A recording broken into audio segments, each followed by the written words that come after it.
The Evil Shoe Part 1. Once in a bustling little town, tucked somewhere in Nigeria, two families lived right across each other. So close, their front doors might as well have been one. In each house lived a daughter, Grace and Lily. Grace and Lily weren't just neighbors, they were inseparable. From the dusty childhood streets to the mango tree in the center of the road, their laughter was a soundtrack to the town's heartbeats. They shared roasted corn from old Mrs. Adako's roadside shop, argued over who saw the butterfly first, and always made up before sundown. They walked through school life like a two-man squad. Same classrooms, same desk, same dreams whispered under bunk beds in their all-girls boarding school dormitory. Grace was the academic star, always topping the class. Lily was smart too, just not as dazzling on paper. But there was no jealousy, only pride and support. They both got into one of Nigeria's top universities, a win for not just their families, but the whole neighborhood. After graduation, Grace landed a role at a major oil firm. She didn't hesitate to pull Lily in through a referral. Soon they were colleagues too. People in town often said that they had to be sisters, maybe even twins, separated at birth. The two just smiled. They shared everything: lunch, clothes, even the raw truth about their dating lives. But lately, something had shifted. Grace had always worked hard, but the day she received a promotion came as a surprise even to her. The company was sending her abroad for 6 months for an elite training program. She was over the moon. Hugging Lily tight, she grinned. "When I get back, I'll spoil you with lots of gifts." And she did. When she returned, her bags were bursting.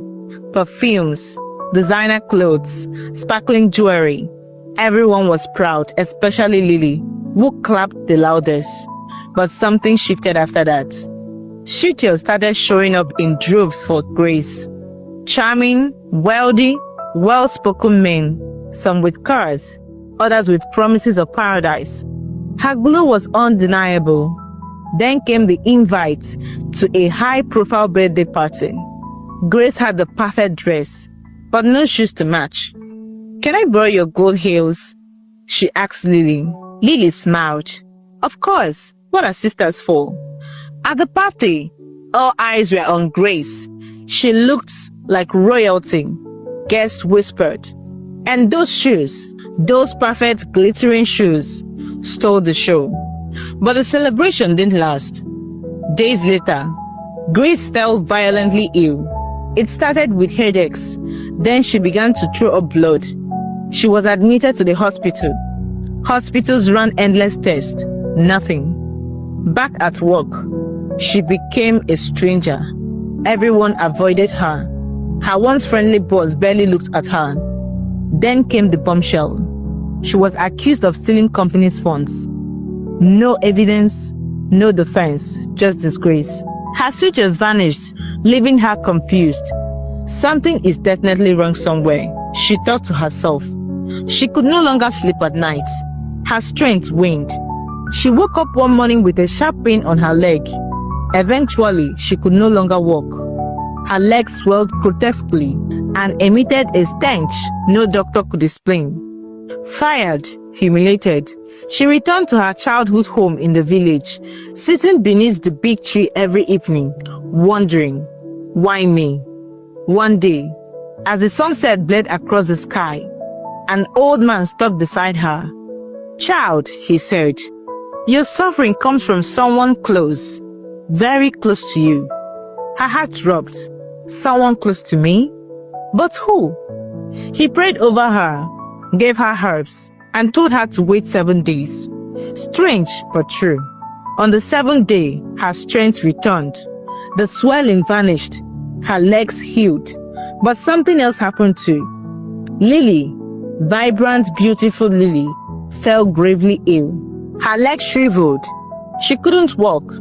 3 days later, she sent for Grace. Grace stepped into Lily's apartment, heart pounding. "What happened to you?" she asked. Lily, in tears, could barely speak. I did this to you," she whispered. "I was jealous. Your success, your shine, it burned me inside." Grace froze. "I went to a herbalist the night before the party," Lily continued, sobbing. "I knew you would borrow those shoes. I just wanted to hurt you. I didn't mean for it to go this far." Grace's eyes filled with tears, but her face was cold. "You? My best friend. I trusted you, Lily. How could you do this to me?" "I'm so sorry, Grace," she whispered, crying bitterly. Grace turned and walked out. That night, Grace lay wide awake on a friend's couch. Her body had healed, but her heart hadn't. Lily was suffering now, clearly, badly. And yet, should I take her to the man who healed me? She thought. Or let her feel every ounce of the pain she gave me. She stared at the ceiling, torn between justice and mercy. After 3 long days of wrestling with her thoughts, Grace couldn't take it anymore. She couldn't leave Lily like that, broken, sick and sinking. She was my best friend once. I can forgive her, but I won't forget, Grace told herself. So, heart heavy, but resolute, she took Lily back to the same old man who had healed her. The old healer didn't ask questions. He gave Lily the bitter herbs, chanted prayers under his breath, and warned her with piercing eyes. "If you ever walk the path of wickedness again, it will take your life."